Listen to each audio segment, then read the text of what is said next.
Hey guys, welcome to the VeroG Spotlight TV show here with your host VeroG. Yes, and I got one and only on the other side of the show, my boy Sensei CJ Rivera. Well, he knows him by another name, but I call him by CJ Rivera. Yes. But you already know. I'm gonna let him to introduce himself. CJ Soki, the Terror. Soki. So basically, I have many names.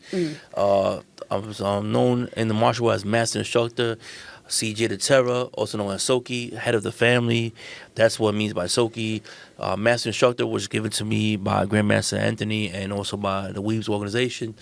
And Soki was given to me by Grandmaster Rick Valdez, Sifu Rick, out in Chicago. So those are my names. And where the CJ the Terror actually came from was actually my stepbrother a couple of years ago when I was competing in Puerto Rico for the very first time. He told me, you need to have a name. Right. So we was in the car. He's like, "Oh, your name is Carlos, and I'm gonna call you Carlos the Terror." Like, nah, that sounds whack. Weird, yeah. It sounds weird. So I was like, you know what? I said, vamos a poner así. So I got Juan in my middle of my name, so we're gonna put CJ. I remember counselors back in the days was like, "Yo, stop that Pito nickname, and you should start out with the CJ." So that's what I put CJ. It was born in Puerto Rico, and it left Puerto Rico, and it's still with me ever since then. And it was all of us. We was in a car ride going into I forgot where we was going. So me and my stepbrother Hector at the time, brother Hector Kilchikavitz. You know, he was we used to be cool and whatever, but certain things happened. Yeah. We'll talk about that today. We're gonna get to a lot of stuff today when it comes into the a lot of martial arts stuff. Okay. Talking about what goes on in the martial arts and also how to protect yourself in this time of need, and also talk about certain incidents that happens in the news when it comes to certain martial art aspects of stuff. So that's about it. Talk about the two books I have right here. Yes. I'm in volume 46. My Grandmaster Jay's in that volume with me. Also, my other Grandmaster Taylor, Taylor from out in Texas. Okay. He's in the book as well. I don't know. I forgot what page I was in that book. You said 46. Yeah, but that's the volume's 46. But I don't know what the page is. Oh, I got but you. it's somewhere in there. Let me see. I'll let you do the. Yeah, I'm not going crazy. All these guys with the karate stuff. I'm like, wait a minute.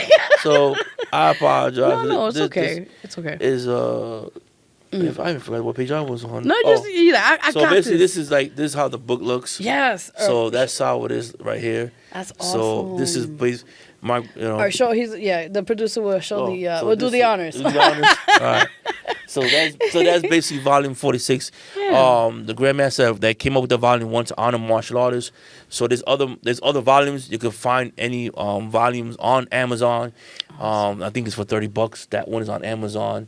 Grandmaster Jay, who's my grandmaster, who promoted me several times in the arts, he's in the book, and also Grandmaster Carl Taylor from Texas is also in that book as well.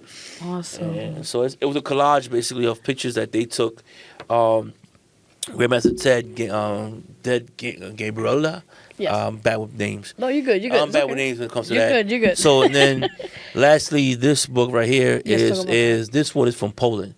Beautiful. So what happens with Poland is with Poland, I've been since the pandemic.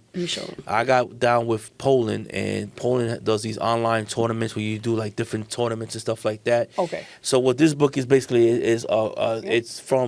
it's martial artists from overseas. So there are people, I think there's maybe like one or two from America, but mostly it's from Germany, Sweden, Poland, Israel, about 4 or 5. And what they do is you write your biography, and I'm trying to get the page. I don't have it highlighted.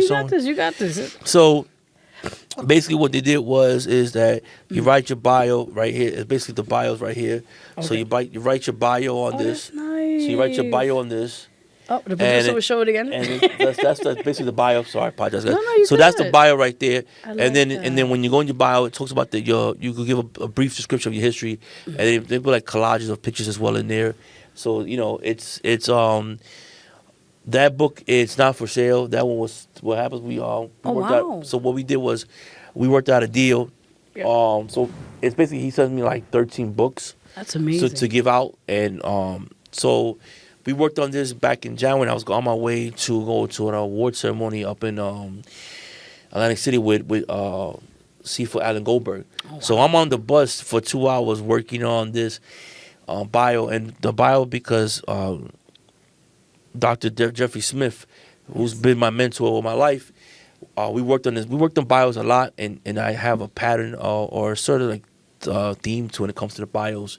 So most of my themes are based on what was going on in my life, and I was trying to give a bio on this one, which was based a brief bio about a lot of stuff that a lot of martial artists try to fit in my size 11 shoes. Gotcha. So they try to understand my size 11 shoes. So basically, that's where this bio came from. I got to thank Polanco, well now Sensei Polanco, because when we was always communications, she's out in Baltimore. Okay. She was the one that introduced me to Poland.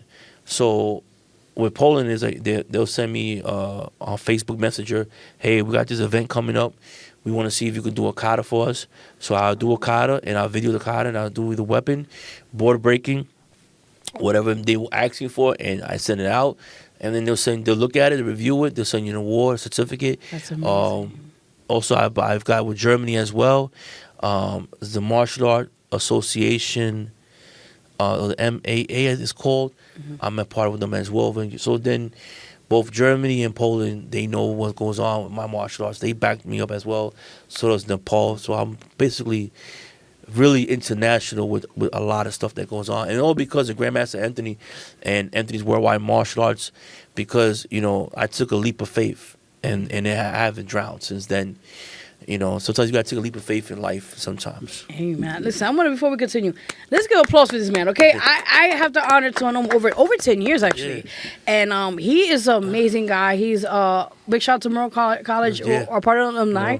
And he has worked his tail off being a single dad. God bless. You know, he's a great daughter, great family. You know, he's into the martial arts. He's going to talk more about that in a few minutes. Yeah. And he's done a lot of great things, you know. And just keep doing your thing. And I always tell people, you know, we all go through certain situations in life, right? Yeah.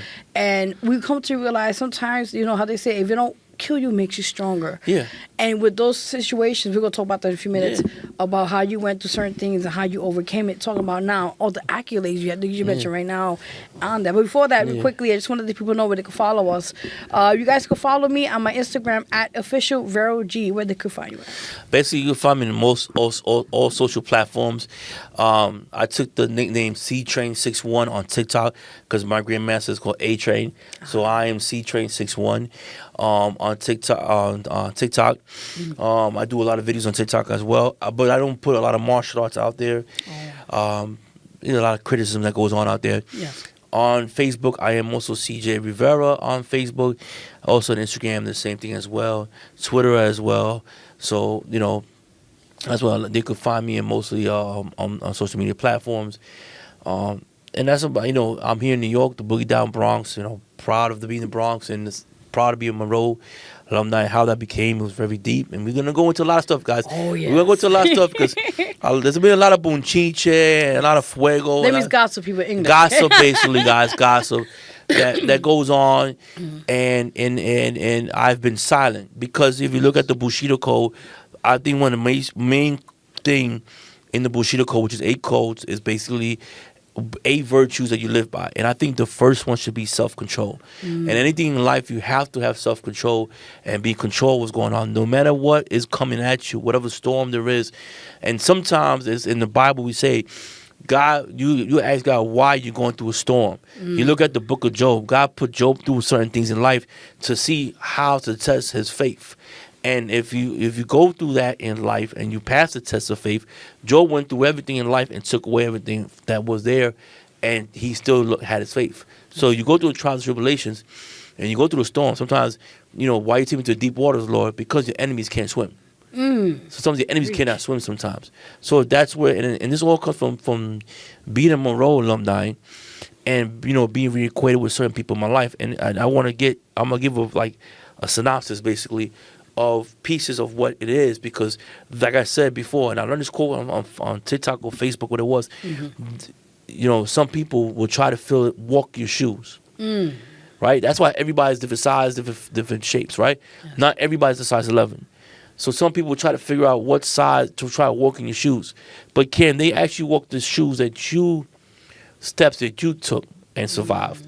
Because if they will see what you survived, what you've been through in life, You know what I'm saying? There's those that say, oh, I was born and raised in the Boogie Down Bronx, but meanwhile, really didn't go through the trials and tribulations.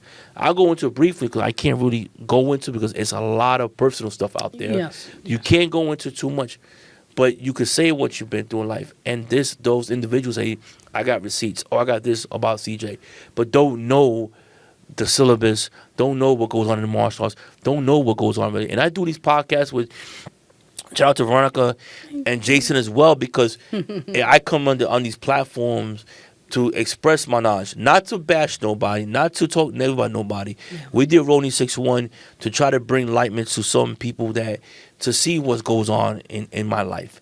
You know, there was some people on TikTok that were like, man, we never thought you could do a katana strike with doing the figure eight. That's or amazing. Open a katana a certain way. I never seen it. I had one TikToker literally told me that this is out in Detroit. Okay. He said, I never seen someone open the katana the way you did. Wow. And he was like, where you learned it from? I said, I taught myself. That's amazing. And that's once again, guys, and that's where I want to give a brief description of everything that goes on in life and all these accolades there is. Because when I came into Monroe, I only had high school diploma, junior high school paperwork. I had auxiliary paperwork from when I started when I was 17 years old, which I done almost 3,000 hours of community services. Wow. So there's a lot in there that people don't understand. I met borough presidents, I met congressmen and stuff like that as well. We're gonna go into all that little by little, and you're gonna unravel the onion, because the onion got many layers. Everybody has layers. Like like Shrek said it to the donkey in the first movie. Ogres are like onions. Onions have many layers. We have many layers. You can't figure out somebody in one day. Yeah. Just because you said it's somebody's house or somebody's car or you saw people around, you don't know what they went through in life. Very true. Now, before we get into like anything you mentioned, I do want to touch base about the docufilm which you mentioned. Yeah. Big shout out to you and JM Prime Media who made this happen. That was a fire. Definitely. It was a fire because everybody. Yeah. It was fire because we was getting so much. It was crazy. You guys got a lot of attention out of it. Yes. Well, I'm gonna tell you something, and I told Jason the same thing. I said, Jason, this documentary is gonna be fuego. It's gonna be fire because there are gonna be those out there that are gonna try to shut this down. And I told Jason, we're not gonna shut this down because what happens is that when you talk the truth and preach the truth, it's gonna come out that what's going on. And what happens is that I was a part of a circle that. And like my friend, shout out to my good friend Sensei Mike, because Sensei Mike has become that brother I need, a brother that I need. And he said like this: what does CJ wants to do? You need to stop listening to those that are trying to tell you what to do. And that's what I was trying. That's what I was doing. I was doing what people told me to do, and not doing what I wanted to do with my heart. And in my heart has always been to try to create something that Dr. Smith taught me how to help the youth. I mentor the youth with him. I go back to my school, Monroe College, and give back to the youth. So that's what the documentary was. It was basically me and Jason, and unscripted. There was no script. This was just off the script. It was based on what I present at Monroe College, but a PG version.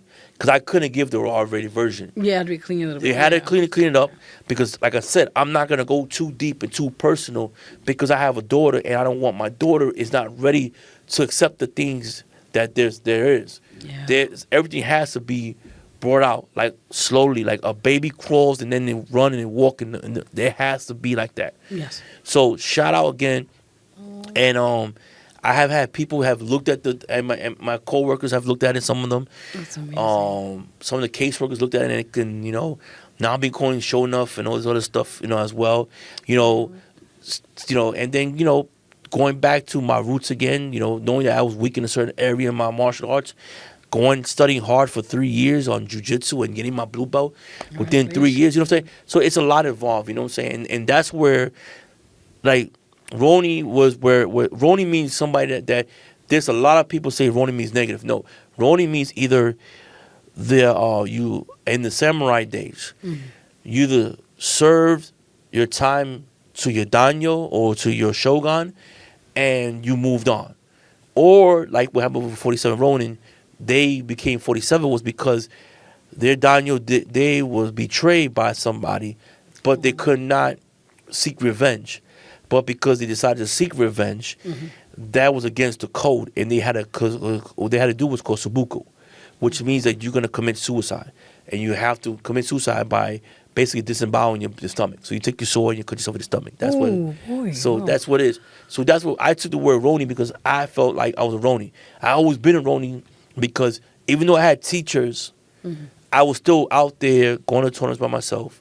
I was self-promoting myself, doing everything on my own. Nobody ever said, here's $100 for you to go compete, or here, we pay your bus ticket. The only people that was there was my mother, Dr. Jeffrey Smith, some other people within my circle that was there, but nobody from any of the schools I was a part of. Wow. So, that's what it was. We're gonna go into a lot of that stuff, because it's a lot to unravel, because it has to be unraveled. Because now, 3, 4, 5 years later, it's like, you ever see the Homer Simpson meme where he comes out the bushes, and now people want to say things and hide back in the bushes. Exactly, yeah. And then you forget that when you get a title in the public view, right, your title, it will be out there.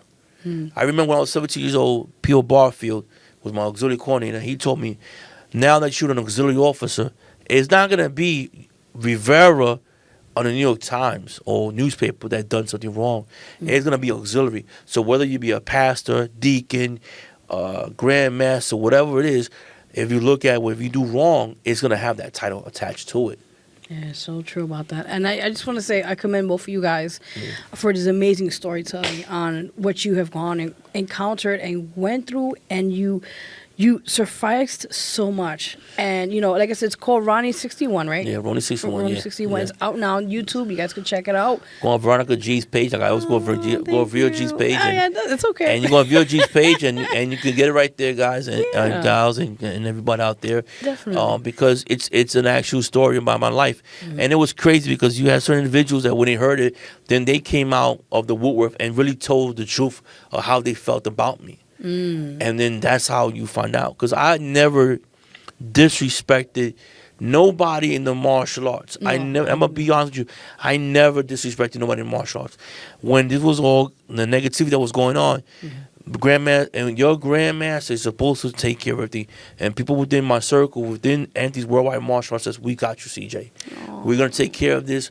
And that's why I stood silent, and I held self-control. The only time I came on these shows was to promote what I was trying to promote and tell my side of the story. Yes. But then you have, like I said, once again, they are trying to fit in that size 11 shoe and don't understand what's going on.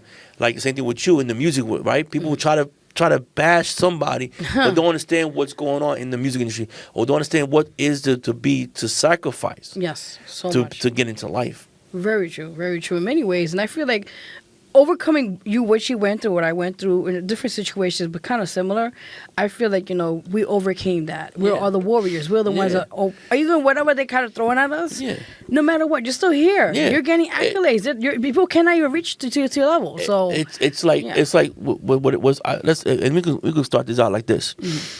When growing up, right? Growing up in the Bronx, right? There's those who says, I was raised in the Bronx. I grew up in the Bronx. I was raised in the Bronx. Yes, I was in a blue-collar neighborhood where it was a working-class neighborhood, right?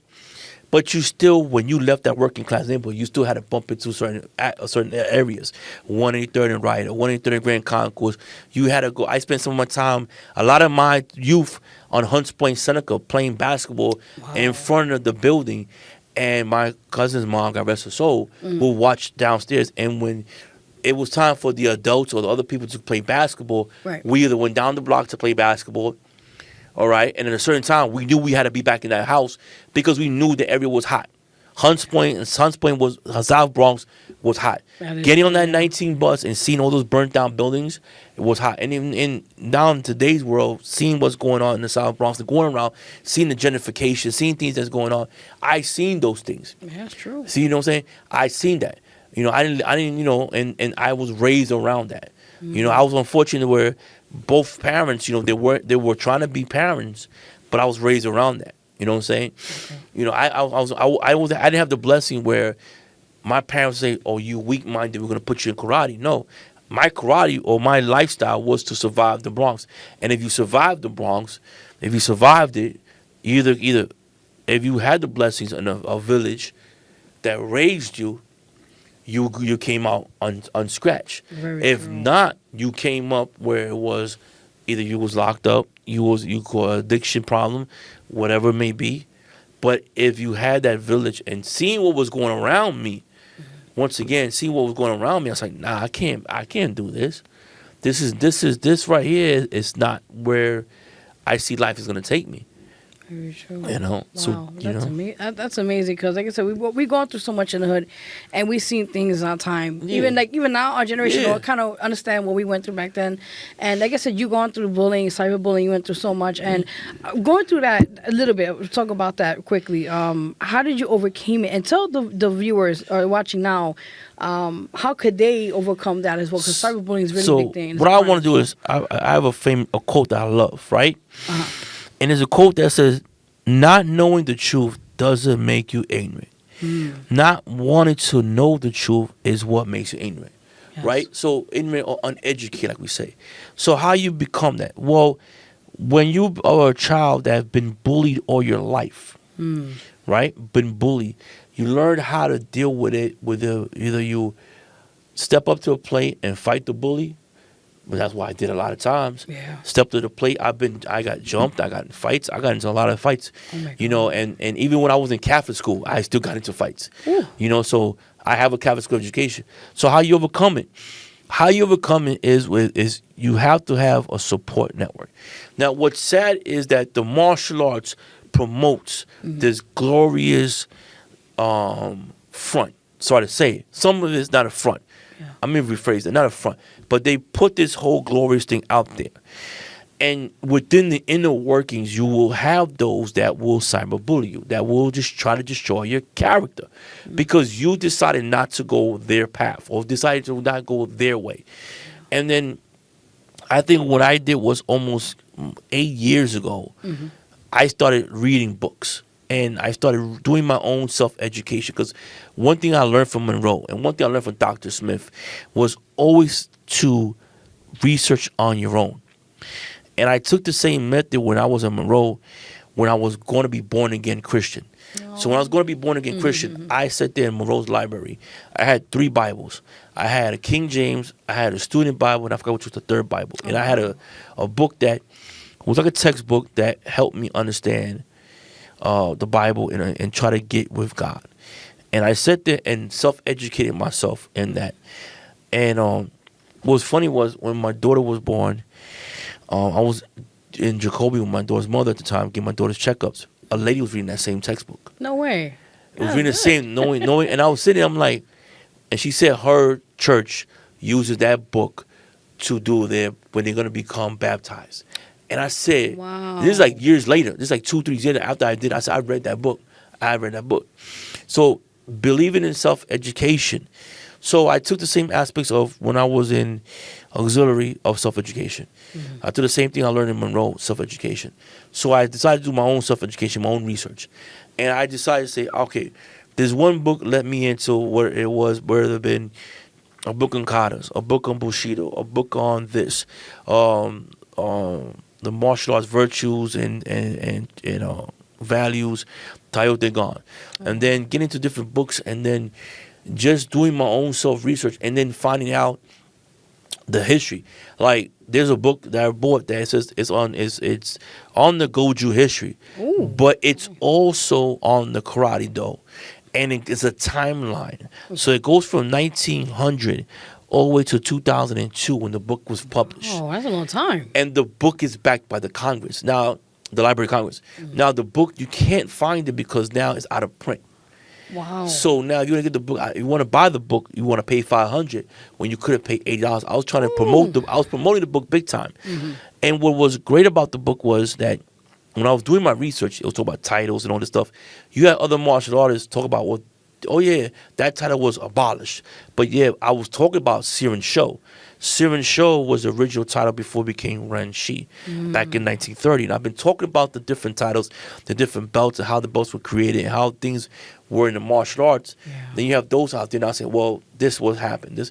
But you're not giving a timeline, or you're not giving an accurate description of what goes on. And what I like about with Mike is, again, with Mike, I went to him and I gave him my resume. I said, "This is what I have." Mike looked at me like, "I don't want that. I want CJ. I want the person that I know, that I've seen in all these other events that we go to. I want to see what you can do." And it was an honor that during the pandemic, rather than the pandemic, I got to do a seminar. That's amazing. On my own. And it was like the first 2 days I had everything planned out. Third day, it was like, I didn't plan for third day, but I planned out for, I did what I had to do, and it was great. But that's what goes on in the martial arts. They try to say, "Oh, we believe in the virtues of the martial arts. We believe in all this." But yet, though, they will sit there and say, "Well, I have receipts on CJ. So I seen CJ when he was a blue belt or a green belt, and he's a purple belt, and he's a brown belt, and a black belt." Not understanding first of all, you don't understand the Rishi syllabus. Rishi was where I first got into. I got back into Goju-Ryu. That was my third time getting back into Goju-Ryu. And people understand that when I went to Rishi, I was supposed to go in there with the belt that I left America's Finest with, which was, I was close to a green belt. And my Kyoshi Tomicini told me, "We are going to honor that rank." But then he came and said, "No, you got to go back down to white belt." Okay. So I said, "Okay, fine. I'll go back down to white belt." What was great about Tomicini was he allowed me to go out and train in other aspects, which was Krav Maga, kickboxing. He let me go where I wanted to learn. That's amazing. And didn't mind me going to that. And that's where I met Sifu Mark, which got me to Krav Maga. That's where I got to meet Jay. I got to meet Grandmaster Anthony. Well, the person that actually introduced me to Grandmaster Anthony was Grandmaster Jay, and it was also man, my mind went blank now. No, it's okay. Danny Bowden. Danny Bowden. So yes, Danny yes. Bowden, Grandmaster Danny Bowden, and Grandmaster Jay was the one that opened the door, opened the door for me to speak to Grandmaster Anthony, which Grandmaster Anthony, who's a veteran, who was disabled because of his combat. But before his combat, he was a well-established martial artist already. He already he was established in martial arts. But what happens is that on the East Coast, they don't know what goes on in the West, in the Midwest. It's different. So they don't know what. So they out of it's like we say, because of social media now, you can see what goes on. But at that time, you didn't know who these people were. You might have known who they were, but you wasn't focused on. So that's where it opened up for me. Okay. So, and then what Tomicini was, Kyoshi Tomicini was, the reason why I went to him was, again, my stepbrother, Hector, was the one that told me to leave America's Finest to go with him, to train with him, because I figured one-on-one, and it would help me out. You think you understand the syllabus. With us, it was when you got to intermediate belt, right? So in the beginning belt system that we have, Rishi was white. Then you had a belt that was white, was a white belt with a yellow line on it. Then you got your yellow and black, orange and black. Then it was blue, then blue and black. Then it was green and black. Then it was 3 browns, 3 different colored browns. And then you got your black belt. That's how Rishi was. Once again, people out there talking about certain things that they don't know about. They don't know the Rishi system. So, and then what happened was Tomicini is a great martial artist. His style was Okinawa Kempo. So he didn't know Rishi Goju.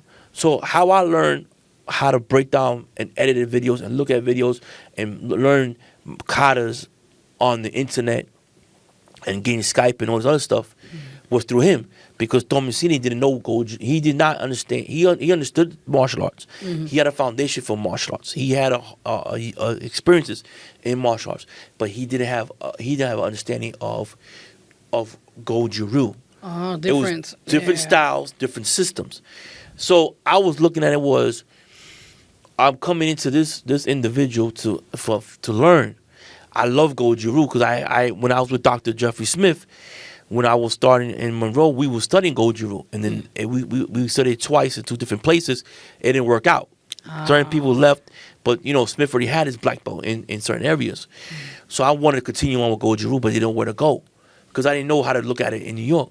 But now here we go. So he had every kata on a tablet. So every kata means every kata, and every belt you learn a new kata. So that's how it was. I was the one that introduced the side to Rishi Goju-Ryu because I felt as though that I love the kamas, that was the first weapon. I love the commas. I love the weapon. So I wanted to introduce a new weapon. So I learned the side. And then someone helped me out with how to flip the weapon, how to do it. But I learned the side through YouTube, through different people. So I brought the side into the whole game. What happened was, when I was at the purple level, I already earned my black belt in Appley Rangers. And at the time, I was invited by Kiyoshi. I was invited by Kiyoshi to go up to a black belt test that he had. Oh wow! And when I went to the black belt test that there was, I had my black belt for the Krav Maga on, but I had also my gear for karate as well. Oh. So I had both of I said, if they want me with my color belt, gold Jiru, I wear my color belt, gold Jiru. But I wore my black belt as in Krav Maga. And this was Yushikai Dojo, I forgot the Grandmaster's name. So I was there, and then later on I was told I was not supposed to wear my black belt because I didn't have a black belt test yet for karate. Oh boy, the politics. So the politics of getting in martial arts. So Shion Cruz basically. So Shion Cruz said I could not wear my black belt ever again because I didn't go through a test. And then I felt kind of low. I felt okay, fine. I didn't mind. So when Grandmaster Jay heard about what happened, Jay gave me a black belt in his system that same year that I got my Krav Maga belt. But again, I didn't want to wear it because I was told several times that I could not wear my black belts in those systems because I never got tested. Jesus. And then I felt like giving up on karate because what Domicini was, I felt that for 2 years I was stuck on the same kata, which was Cypher. And I wasn't feel like I was getting motivated. I lost the motivation. So when Cruz told me, come to my school and I'm gonna promote you to a brown belt. So we were supposed to do the brown belt. During the time from May all the way to July, it was more than 5 classes because I have everything screenshot that we did. Wow. And that's why I send you guys the information, everybody else information, so they could know that God forbid something happens to me, they know this was happening. Exactly. So during that time frame, I was going from work to White Plains, New York, take an Uber, and go train with him. Okay. And then that's how it started out with Cruz. But during the time I was with Cruz, during the whole time of my martial arts journey, I was always training with different people, learning Kali with Guru Daniel Santos, which actually was Bruce Lee's right-hand man. What? So he would have seminars in New York, take those 2 days of seminars, learn the Kali sticks, sharpen the Kali sticks once a year when I went to Pittsburgh, because they had a Kali program as well. So I'll sharpen the Kalis. Krav Maga that we learned was law enforcement Krav Maga. So I'll add my law enforcement experience in the Krav Maga as well. So what happened was, it was supposed to be a contract I signed with Cruz. This, once again, with people that don't know what was done. Okay. I was given a contract in May, and this was the contract. Oh. Hold on, guys. Hold on. Sorry, guys. I apologize, guys. It's getting intense now. Hold on. Because people want to. You got to hear the truth. Yes. And there's people out there that's lying. And they try to manipulate, and they're trying to tell a story that they can't tell. Yeah. And I've been saying this for years. So it was a contract for a brown belt with the black line. Then 3 months later, we was gonna go for the black belt. Right. What happened was that July, he changed it. Cruz said, we're gonna give you a black belt. Now, instead of the martial art community, some was like, oh, it's great that he's going to get this, but we never heard that before. But if you never heard about it, then it has to be, again, in all the books I read, I can name every book that I read, it's up to your grandmaster, to your sensei, to your shion, to whatever title they were given. If they felt that you was ready for that title, yes, go for it. And I went for it, and we've trained exactly how the test was going to be. That Thursday, I once again went to White Plains, New York, took my Uber ride for a couple of minutes up to his dojo up in Dobbs Ferry, I think it was, whatever it was. And then later on, he moved the dojo furthermore because I don't know what happened. We went to like a dance school, whatever it was. Next to a good diner too. Good diner, good pizzeria over there. Not bad, not bad. Yeah, so we go up there. So he drops me off. Like he would drop me off at the train station. So I said, well, my train, is I don't want to wait in that train station because it's kind of dark, whatever it was. I wasn't scared, but everywhere it was kind of sketchy where it was at. Okay. So he dropped me off at White Plains, and a certain individual wanted to be a part of the test. I told him, all right, I was not a fear. I'm not scared of nobody. I have no fear. I've been in plenty of situations where I have no fear. And I said, I have no fear. Yeah. I just don't want the person there.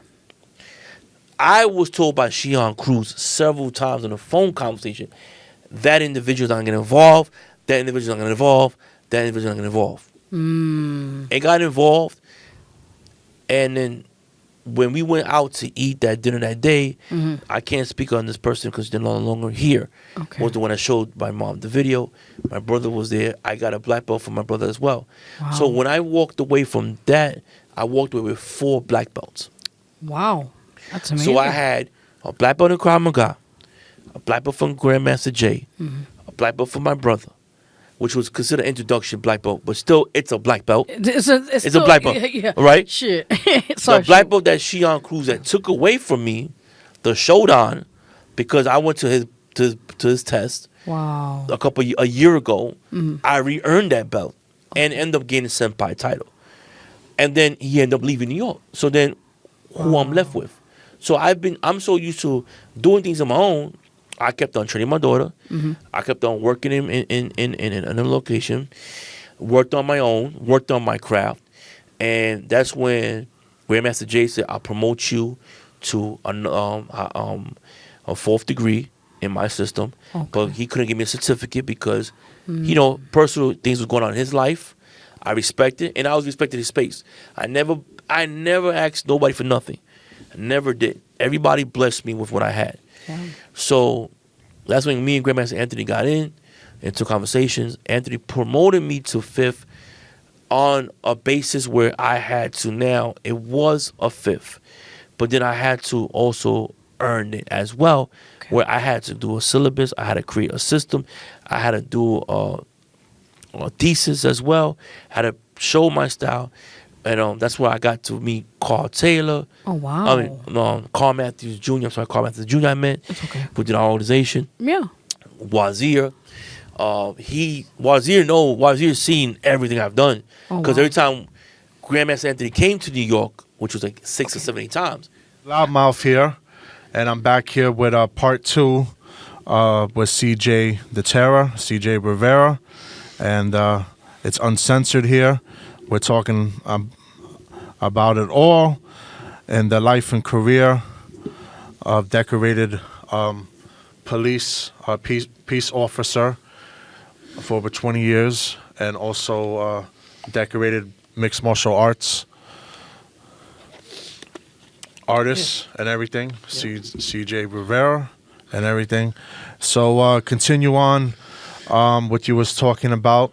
And then also, I got a hot topic for you. So basically, when it comes to the martial arts,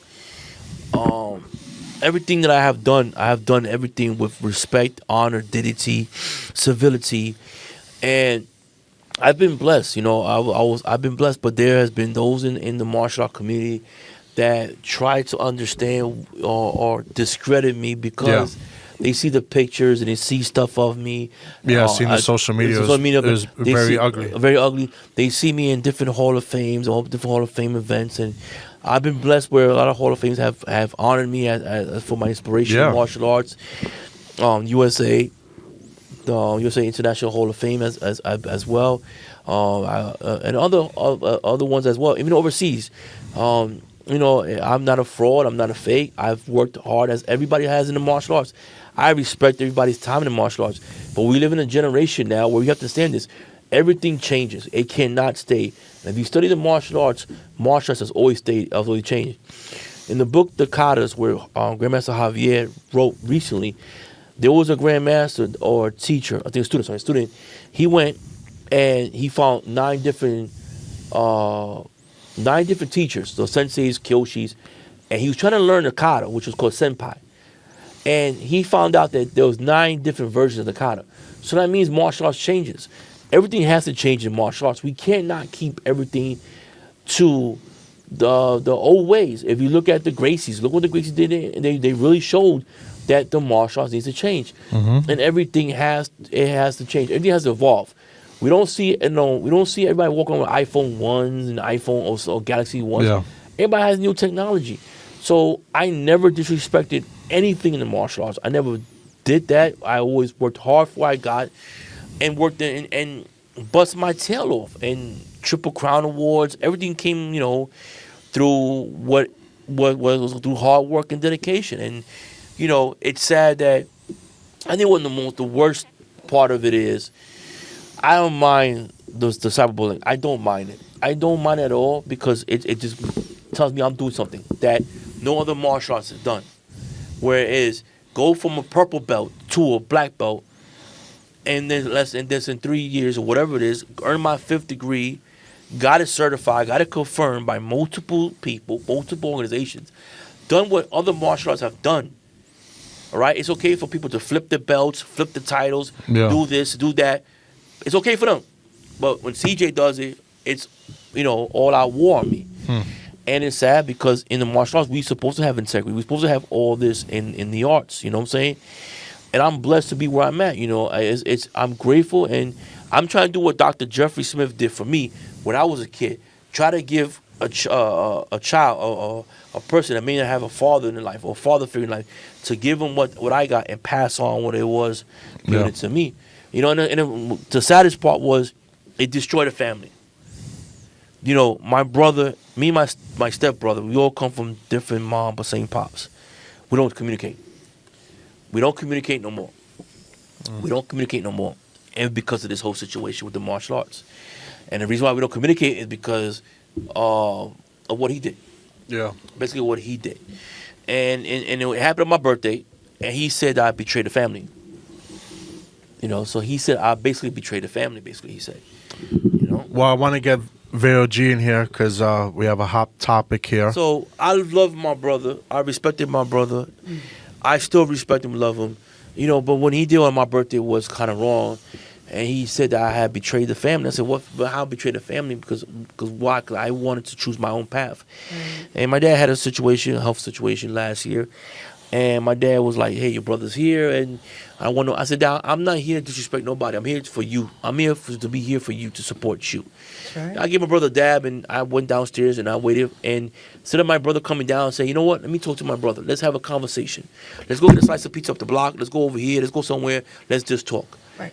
And it never happened. And then I'm not gonna sit there and explain myself. You want to go around and say things about your brother, and that's fine. And that's what's really upsetting, because I looked up to him. I wanted to be him. I didn't care what it cost, what it did. I wanted to be like him. That was one person I looked up to. And it is sad that I never betrayed the family. I never did. I never betrayed my family. And like when one of my siblings told me, I learned that where I was raised as a single child, a single sibling. And I look back and I say, you know what, you're right. Because I don't remember none of us getting together for birthdays, never getting together for anything besides a death in the family or whatever it is. And that's how it is. Wow. So I always been respectful to the martial arts. I always respected everybody's journey in martial arts. But when it comes to me, it's like, you know what? They sit here and they look at the social media platforms. How did he do this? And again, the size again, the shoe, right? Everybody, and there's a proverb in the martial arts where everybody has their own journey, their own way, their own path. How you get to that journey. I didn't take no shortcuts. At the end of the day, when you read these history books, when you read this, there's been where Sokis are 21 years old and they 5th degree back in the days, in the 70s and 60s. They're there, and that's all it is. It's a title. If your teacher, your sensei, feels though that you earned it, and Sifu Rick gave me the Soki title was because so I can run my own business, so I can help those in the martial arts. And that's what Soki means. Soki has many meanings to it. It's not a grand master. It just means you're head of the family. Yeah. And you are in charge of the family, and this or this. But then you have some martial arts say, well, if the Soki time to come from this Japanese clan or this Japanese family, then you're fake. Then that person's not real. Now you make it a personal issue. See, now you went from being a historical document to now making it personal. Right. That's where I learned in Monroe College, and we took that class called Research Methods, where you can't make a historical document or research paper personal. You can't put your personal feelings in it. Exactly. When you put your personal feelings on any type of thesis or any historical document you're trying to put out there in the social media world or whatever platform it is, you're now making it personal. When you say that person is fake, well, I believe that if this individual did not go through this way, it's not right. It's not real. But when you study the titles and you study the history and you go into the real history of martial arts, you sit there and scratch your head. Like, why is it that how did we go from having 4 katas, 7 katas, to now some systems having 33 katas? Ooh, right? Lord. Or how did systems create their names? Like, I tell people all the time, like, did you understand the actual history of Goju? All right, do you understand where the terminology came from that we use in the martial arts? It's a language. Exactly. Everybody has their own language. Chinese got language, Japanese got language, Spanish got language, so martial arts has its own language. In the law enforcement, we have our own jargon. So when we write our papers or we write our reports, they tell us when you go to court or when you write certain documents, don't use police jargon. So they won't understand. Well, this here. let's get your feedback here Yeah. on what happened recently in New York City here. The murder of a homeless individual called Jordan Pearley. Yeah. He has, infamous, unfortunately, he passed away. He got murdered this over past week here in New York City in the subways. And that he's known on the internet for being The Michael Jackson. a renowned Michael Jackson impersonator and stuff like that. And unfortunately, there was a situation recently that he was in the subway train and he got murdered, speaking in your law enforcement background. Let me just add that to what happened was he went to the train, right? Okay. And of course, he's homeless. Yeah. And he was asking to get like food and Yeah. he didn't mention Yeah, he where spazzed out. He's mentally ill. That's what happened and he mentioned something about he's gonna hurt everybody in the train. Yeah. And he was threatening their lives. Yeah. Now there was an ex-Marine on that same train. Yeah, Yeah. Daniel Penny. Yeah, and he was one of the guys. There was a few other guys that were there with him, but he was the one that had to chokehold him for 15 minutes. Yeah. Yeah, he was being held down by 2 other people. Well, Yeah. the thing is this now. That's why it's good to get your feedback on this as an officer because, and the fact that, as a person who's an ex-Marine who has been in, military, we want to call them Marines, Yeah. of sorts, Yeah. they have a protocol, they have a certain They have code. training. Exactly, they have a Training. code. So, in that sense, like, first of all, 15 minutes, that's too much time. And That's excessive. The excessive. And what I say to a lot of this, right? And from a criminal justice background as well, I have, if y'all want to see the receipts, Yeah. guys, Show what you got. you want to see the receipts, guys. Yeah. Those that think that I have, Wow, he brought his whole thing. He ain't playing, I don't play. yeah. You got it. I have my receipts right. This is degrees right Show here. over there, Zach. I have degrees. I have documents. So Yeah. you want to see receipts on my this is wisdom right here. Yeah. We're talking about 20 years of wisdom in law enforcement. And I met Bronxboro presidents. Yeah. Adolfo Carrion Jr. when I was only God, 18 years old. A long time with a hat. I was 18 years old, Yeah. and I met the Adolfo Carrion Jr. I was chosen out of my command. There was 2 officers per command to receive an award for outstanding services for our community. Congratulations. So for those that say I don't have no wisdom in law enforcement, please do a more further background check on me. Ooh, speak of facts. All right, because I go back to Monroe and I always do, and I learn from some of the top professors. God rest Sergeant Dougie Soul. God rest a lot of professors that passed away in Monroe, because Monroe at one point said real world education. Yep. When it comes to law enforcement, right? This is what I said, and I said this about what happened in Minnesota as well. Yeah. When George you Floyd. when you take, okay, when I'll put this, when you have law enforcement personnel that have 0 martial art experience teaching others these holds and not showing them the offense and the defensive of these holds. I have it where sometimes in my job, I have supervision tell me the reverse armbar, or we call it Kimura, Rivera, it may be held too long. I said, but do you understand what joint manipulation is? So if you can articulate what you're doing, and I understand the human body. In martial arts, you understand the human body. If you read the Bubushi, and the Bubushi has a whole thing of the body. And the book of katas from Javier, he wrote 3 books, Tuate, which is also goes into joint manipulation as well. But when you take away the law enforcement, military, whatever it may be, you take away that martial arts experience, somebody that has the years and experience in martial arts. When you take away that person, now you may say, wait a minute, Rivera, but that don't make no sense. It does, because you're teaching somebody a hold that they don't know the offense or the defense. And you got to remember that the tools on our belts are not offensive, they're more of a defense. Now, when it comes to the choke, we know as a martial artist, and you can see on TikTok and a lot of the stuff, a choke hold, you can only hold a person for no more than 5 seconds. Right? Okay. The normal person to be incapacitated, if you look at it, could be 5 seconds. It could be different. But at the end of the day, reverse chokehold, Naked chokehold, we call that rear naked choke. Yeah. Okay. Rear naked choke. But the way he had a rear naked choke was more of It cut off his circulation. circulation, and where it was that he had the weight of his breathing. arm. The way he had the choke was from here to here. This is the choke he had, right? That is called a long arm rear naked choke. So a long arm means that your forearm is on there, and now this forearm, now you putting pressure of the head. Your hand is back of the head. You're putting the pressure on the back of the head. Oh my God. All right. So that's where now you put a person to sleep even faster, right? Sort of when you have a short choke. A short choke is you have it on the wrist bone. You have what's called a grip. You just call either gable grip or the S grip, and you're doing a short choke. This is a short choke. Long choke. This is long. This is short. And this comes from Coach Javier that teaches us. Javier, Jesus Christ, I have Javier in my mind. My coach in my jiu-jitsu, that teaches us, right?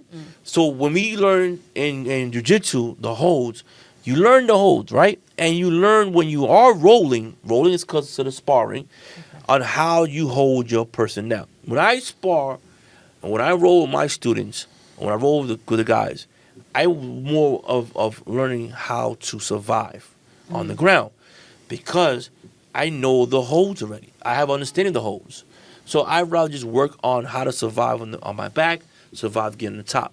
But when it happens to with the Marine, again, in the Marines, you're taught to survive no matter what there is. And you got to understand this. You got 2 individuals, and I'm sorry to say this, because I bump into it a lot as well. Both have mental health issues. All right? Yes. We are not addressing the issue with our armed forces across the board. And I'm not trying to justify what he did was wrong. Let's look. See, this is how I look at it. Okay. And let's go back to Monroe again. Yeah. Well, it's breaking news today. Daniel Yeah.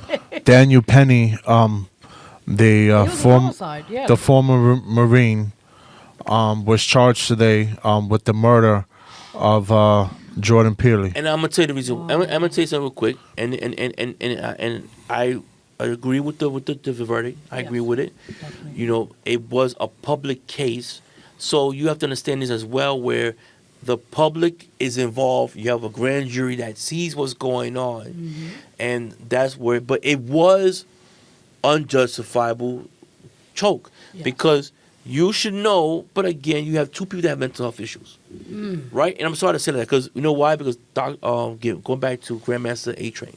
Yes.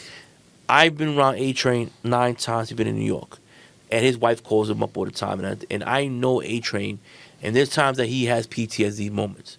I can handle people with PTSD moments. It could be a PTSD. He could use that as a defense if he wants. But at the end of the day, as a military Marine, you are told that if I am in a situation, I'm gonna do whatever I have to do to survive. Yeah. And what we fail to realize is now all of a sudden we want to blast the mental health of the crisis. Mental health has been a crisis since 1988, since the 80s. So many years. Because yeah. it was when we go back again to Monroe, back to Dr. Smith's educational psychiatry 101, the deinstitutionalization of the mental health facilities, right? Here goes another thing. What happened? We had a pandemic, right? Yes. From my experience with the mental health in my environment, did you understand that it was at one point it was a 42-hour hold before the pandemic, after before, right?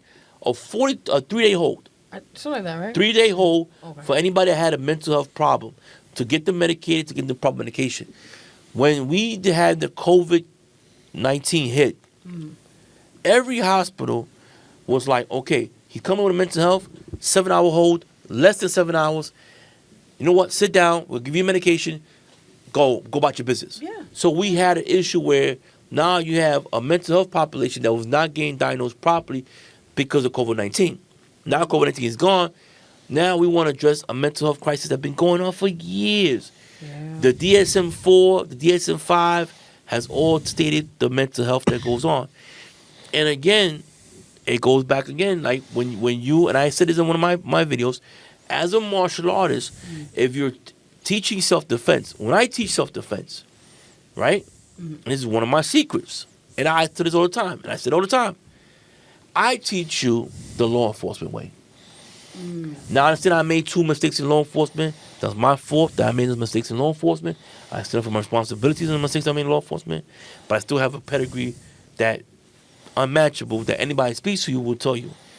When I teach the collie sticks, when I teach any weapon, I'm not teaching you hit the person in the head with a weapon, Right. right? And when I see other martial art instructors, teachers, whatever titles that you call yourself, you're teaching people how to hit them with a stick on the head. Wow. You teach them how to hit them in certain areas. I call that a red zone. I don't teach that at all. When I teach this, I teach you to hit the green areas. Now, the only time you may hit the red area is with the groin or the stomach.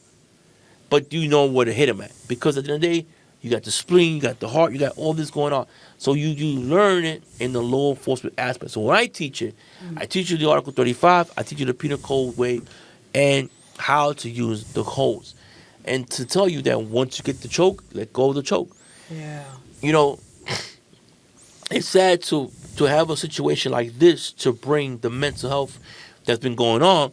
We have a mental crisis been going on throughout the city for decades. And they know it's like, like if you remember the old cartoons where you had the cartoon where the cartoon characters sweeping the rug, pick up the rug and throw the dirt and the rug goes over it until you see you're like, Jesus Christ, now we have a problem.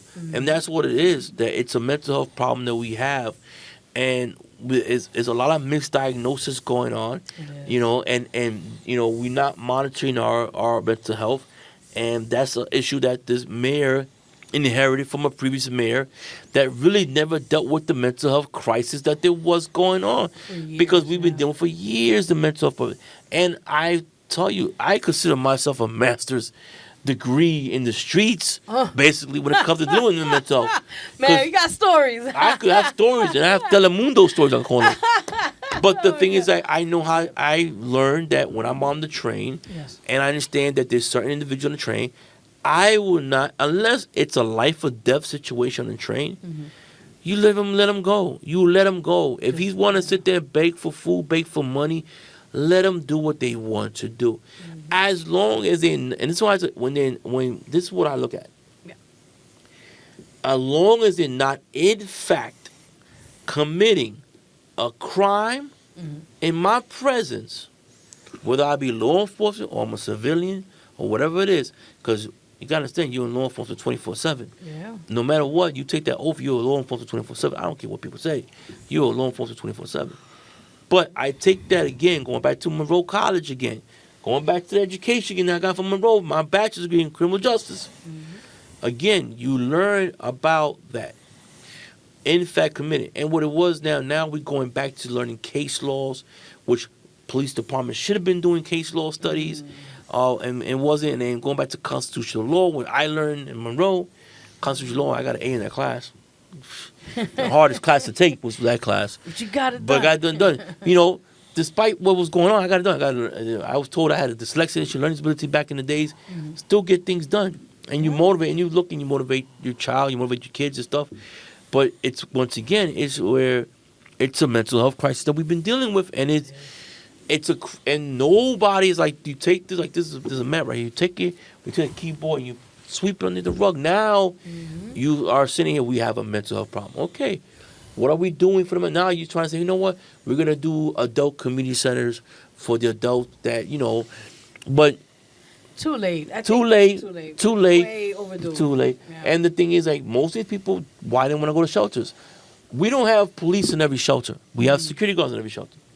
There's police. There's DHS police, which I work for. Yeah. In the day, they are in the most prioritized shelters. But what happens is you can't put us in every shelter because there's no money. And that's once again, we have a city that it's a large city, 5 boroughs. We have a homeless crisis going on, not only with the mental, with the migrants coming into this country as well, into the city as well. You know, and once again, why we're not a safe city? What they want to say, people gotta take that out of their head. Please understand what goes on with New York City again. When Ed Koch was mayor, he was trying to get rid of the homelessness. He didn't want to have the homeless shelters, but in the Constitution of New York, it states back in 1976, 77, 78, when he was taken to court for the single men, single women, and families, found out that he was in the wrong of shutting down the shelters. So where were they going to go? I mean, the streets? Because he wanted to shut down the shelters. He didn't want to provide any shelter for the city. And when they went into the Constitution of New York, they decided to figure that out. This is what I tell people at the end of the day. If any type of conversations when it comes to law enforcement, you have to learn what goes on in law enforcement. When it comes to the martial arts, is a whole background into it that it's just that it's one is unregulated sometimes it's not regulated. You have to be careful who's teaching your children, who's not teaching children. I guarantee you, how many parents ever did background checks on these teachers? And I'm not trying to say nothing wrong about any teacher. I'm not putting no negativity. I am not putting no negativity towards nobody. But at the end of the day, are you doing that? As a parent, what are you doing to make sure your children are in a safe space? That's very crucial question to ask. As a teacher, as a person, as a guidance, and I have a 13-year-old daughter. God bless her, my daughter. When I teach martial arts, I teach based on my law enforcement experience, based on what I've dealt with. And that's what gets me so frustrated with the martial art community is that you're quick to throw stones and rocks and boulders at me. Exactly. But yet though you don't look at, wait, hold up. Maybe he's up to something. You're teaching things to certain individuals, right? Right. And I tell this all the time. Now look at some of these demos. Have you ever dealt with what we don't call them emotion disturbed? We call them distress. Okay. Emotion distressed person. Have you ever dealt with an emotion distressed person in real life? Have you ever, in fact, been in a situation where you've been with an emotion distressed person? A few of my exes, yes. Yes. But I'm telling you, as an instructor, as an instructor, as an instructor, yeah. martial arts instructor. No, it's different. No. It's a whole different ballgame. Yeah. So you sitting here trying to say, I'm gonna hit the man in the head with a weapon, and this man is going ape wall on you. Oh Lord. Right? That's crazy. Yeah. Have you ever dealt with, some of these guys, some of these, when you have somebody in that realm, you can't tase, you can't pepper spray, you can't use a baton. It's illegal now. Yeah. You know what I mean? But I'm saying as a law enforcement aspect, right? I'm a law enforcement. I know sometimes I can't use it. I seen where off on YouTube everywhere, officers have used. They have used their tasers on people that have mental health problems or somebody who's on that height, and it's like it don't work. So, are you teaching for either the money, or are you just teaching it just because you was taught that? Very true. And as when I do my training is that I use my criminal justice background, which once again Yes. they have receipts of there. When I went to Monroe with just my junior high school diploma from Our Lady of Angels. I did go to Catholic school. That's what kept me straight and narrow. That's good. My high school diploma, my IEP evaluation, and every certificate I did in security, where I had supervisor's course, loss prevention, fire prevention, 8-hour, 16-hour, multiple. Man, you did everything. It's basically in security. Yeah. Brought in everything from law enforcement, from award of merit, by my Bronx Borough President certificate, my letter of commendation for helping for 9/11 out.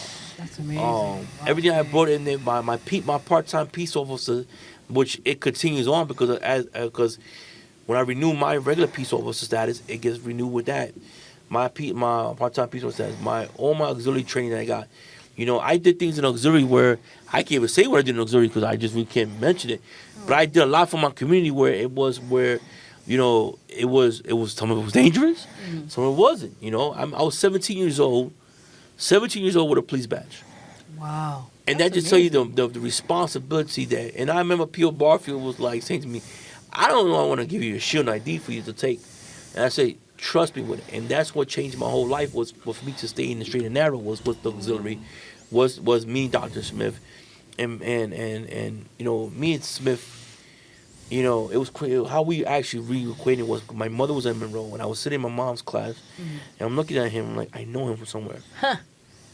I know him, and I said to my mother, I know him from somewhere. Yeah. I went to Monroe and he helped me get into Monroe. That's amazing. And all I needed was somebody just to give me the key, Yeah. open the door, and I said screw the key, kicked the door down and went into Monroe with that. And I went in there with just that and walked out with not only my associates and my bachelor's, dean's list, and several other certificates as well from there. And that's all it is. And I treat my martial arts, I treat everything right. I respect everybody.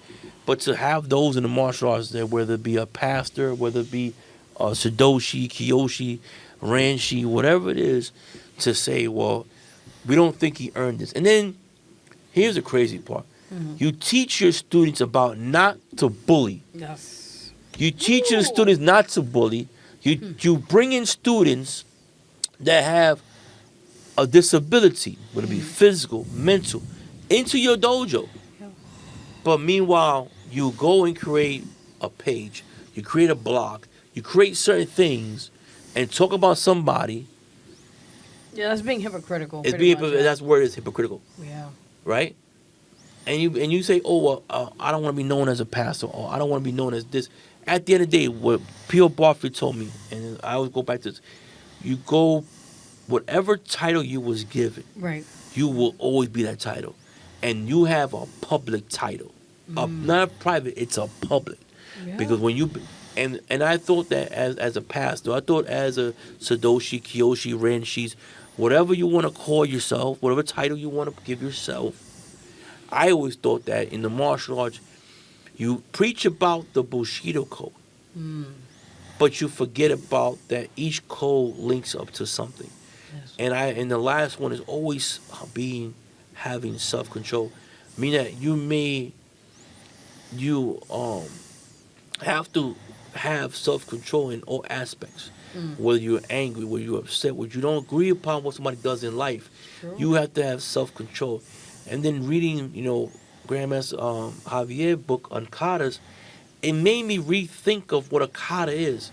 And I understand it's a movement, it's a sequence, it's a blueprint of a style, but it's a psychological aspect. When I saw Pavlov's theory in there, I sat back and I said, wait a minute. What is Pavlov's theory doing in that book? And those that don't understand what Pavlov's theory is, Pavlov's theory was he had a dog.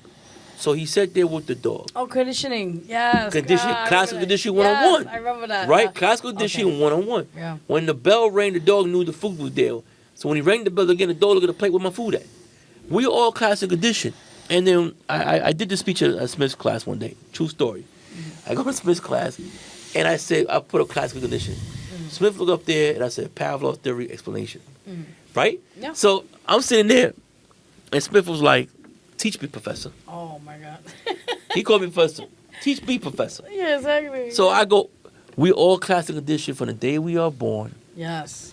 the day we are conceived, Exactly. to the day we born. And he said, how? I figured it out on my own. But actually, it was helpful from somebody else. I was going to a tournament. They were talking about the bell. Here we go. Right? Here we go. So we were talking about the bell, about the incarceration bell. So he was talking about this guy on the radio was talking about incarceration bell, all these bells, and I went and called on the radio. Well, I'm warming up, getting ready for the tournament. I called the radio up. I said, yo, are you talking about Pavlov's theory? What do you mean? So I put two to two together.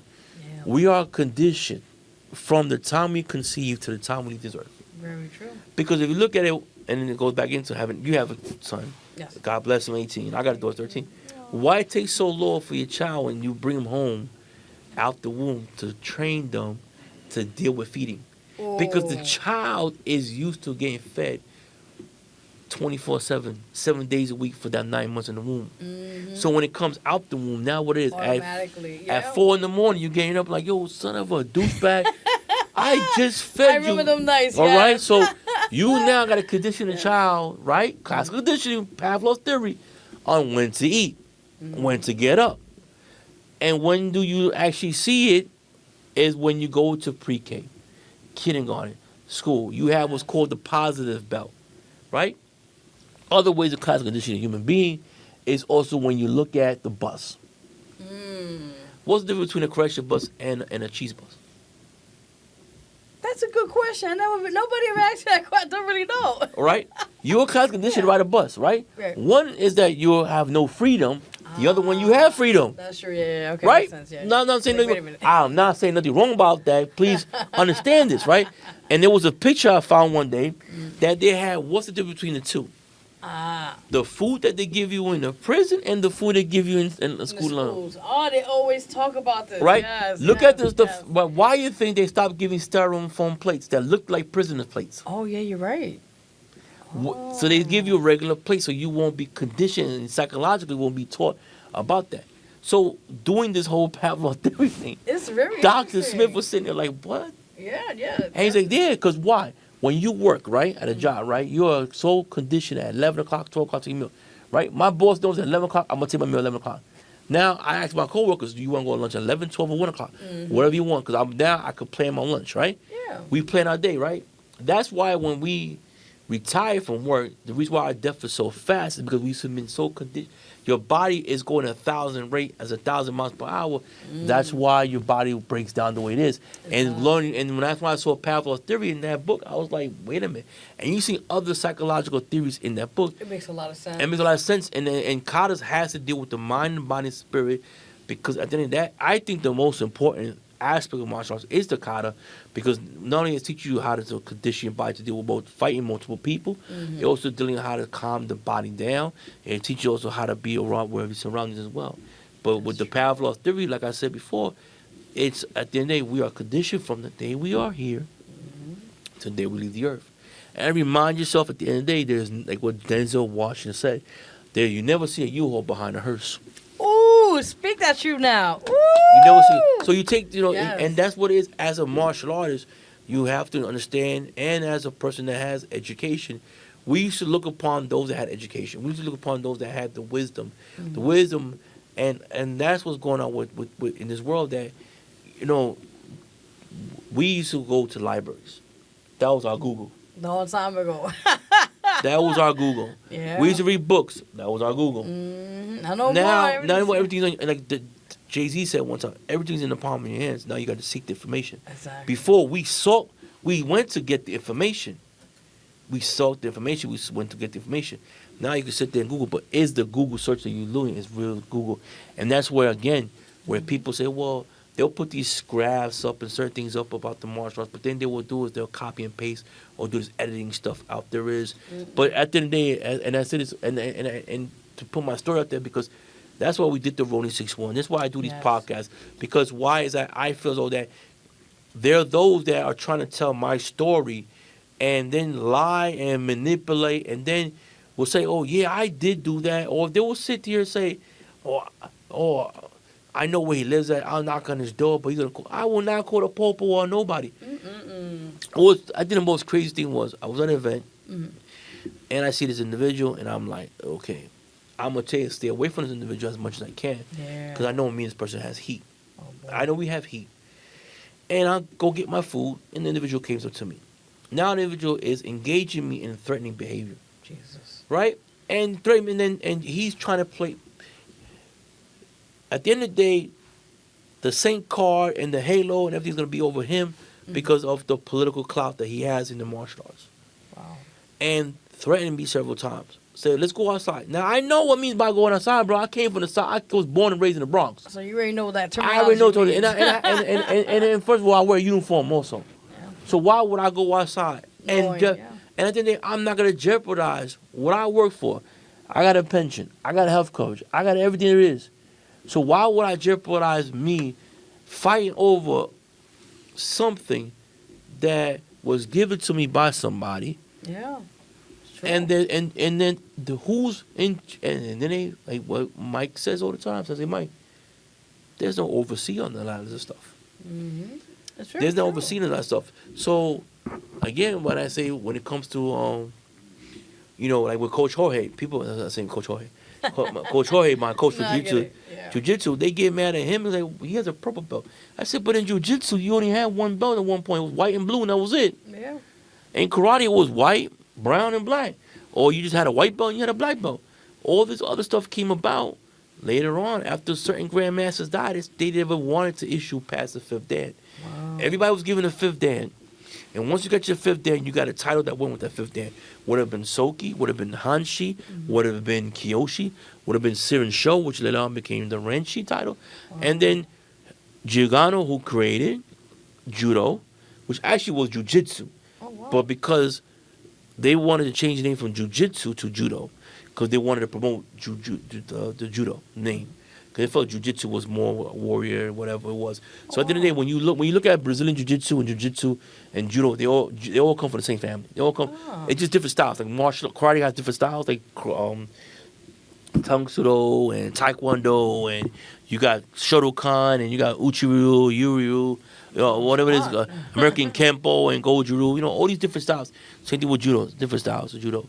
American Karate, So that's where it came from. And then the idea of the belt came from the samurai flag. Some say that was a samurai flag. Mm-hmm. Somewhere it was when he traveled to Europe and saw what was called. They were changing. They wanted the dye. So whatever dye that was cheap at the time, they would dye the belt that dye that was cheap at the time. Oh. And that's where the word baptism came from. It came from the Greek, which was called baptismo, and baptismo means to change. Oh. That's where baptism comes from. Baptism comes from the Greek Orthodox religion, which they used to call it baptismo, but it calls baptism. Going back to again religion 101 again, but that's where a lot of the belt actually color of the belt come from. When they traveled to Europe, when they traveled to South America, when they traveled to Hawaii, because you gotta look at the spread of karate actually went from Japan, Okinawa, to Europe, so parts of Europe. Wow. But then you look at the history of it, the Greeks and Romans had judo, because if you look at the Greeks and Romans, they had the Olympics, which you saw a lot of the judo. Yes. So did it start from the Greeks and Romans? You can say yes. And then it spread on to Japan and other places. You can say Africa started martial arts because they had the same, they were around. So we don't know where everything, people say everything started in Africa. We can say it started in Africa. But wherever it came from, wherever it spread, it either went from Africa to Europe, because all the countries were all together at one point when you look at the Silk Road trade. But everybody has their own history. We don't know, 'cause we weren't there. We weren't, at that time. We can't get in a DeLorean. At a long time. We can't get in a DeLorean and go back into time. You know what DeLorean is, guys. Look it up. But anyway, we can't go back in time. So we just have to understand that everybody has a journey in life. Everybody has a story in life. Everybody been through some type of trial and tribulation in life.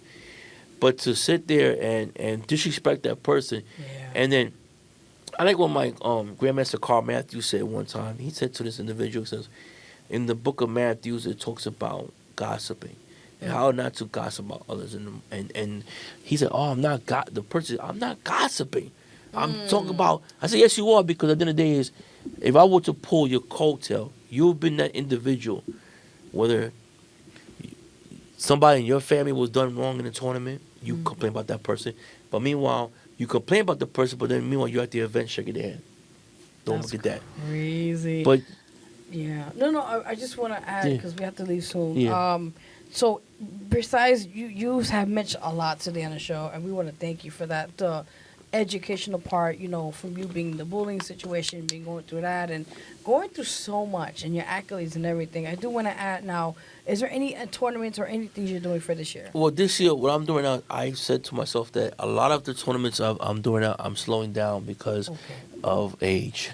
and Aw. because of age and because of things, I have completed a lot of what I wanted to do in the martial arts. Win championship belts with Germany and win championship rings with when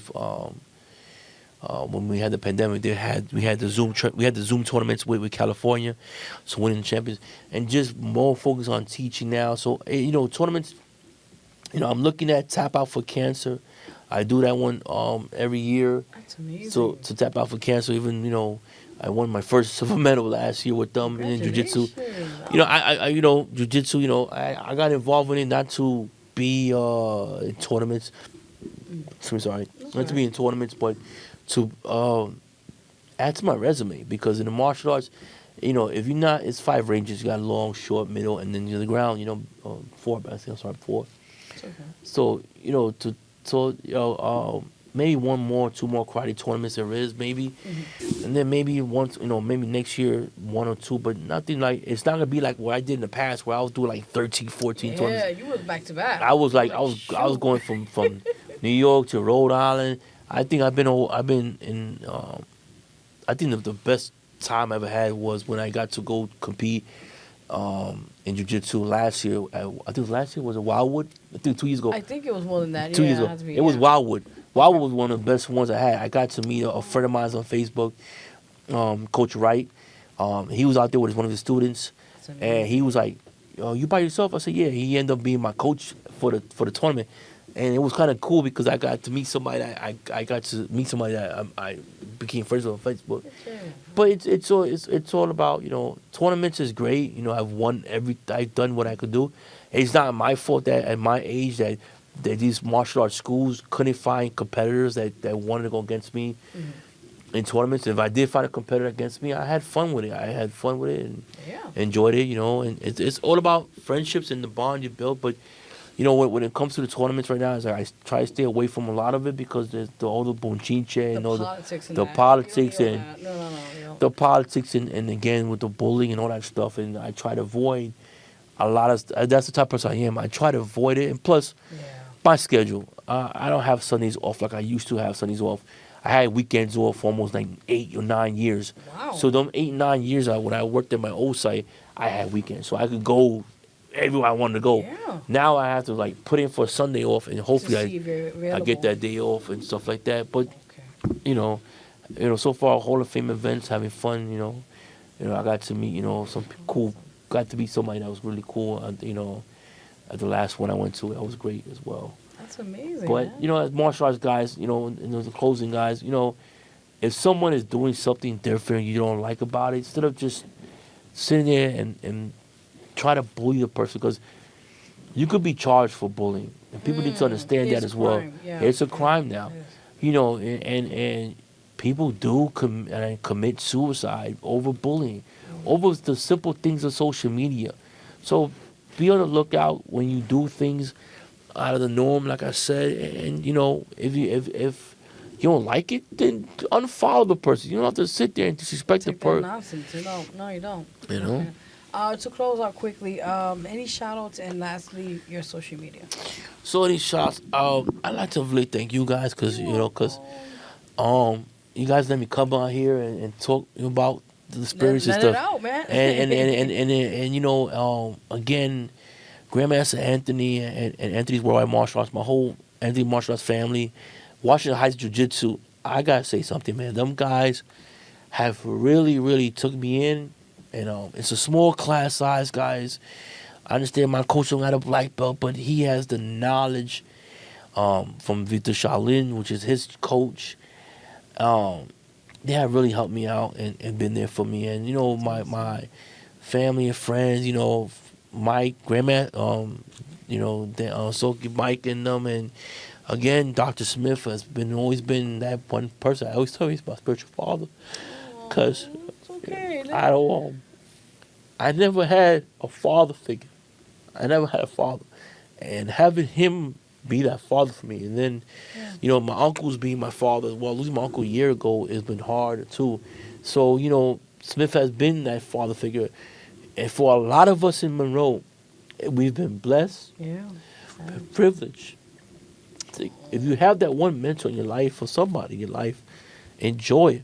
You know, I lost my uncle suddenly. We losing people suddenly, and if you have that one mentor, appreciate that person. Dr. Smith is one of those that, at 7 years old, and the values I learned from him over a 30-year friendship, and I go through everything for him. And shout out to him and my mom and everybody in my family, and then like I say, you know, you guys again, because you allow a lot of those in this world to come in to experience themselves, you know, as a musician, as artists, because martial arts is an art. You know, so we are artists as well, and just be grateful for what you have in this life. Amen to that. You know, because you never know what tomorrow may bring. You know, and you know, just be grateful. You know, that's, you know. Awesome. And wow, we're waiting to close the show out. And social media one more time. Oh, social media, you can find me on Facebook on CJ Rivera, on the what's the other one, TikTok. You can find me at CTrain61. I named myself after my grandmaster. Wait, I gotta go check my stats. CTrain61 again. You're good, you're good. And then same thing with everything else. Instagram. Again, if you guys ever want to, VeroG's YouTube page, the Roni61 is out there right now, still out there. You know, that was one of the things that we did that was great, and that's about it. I'm just grateful to come out here, guys. Spirit, strength, and hope. You know, I try to keep PG-13.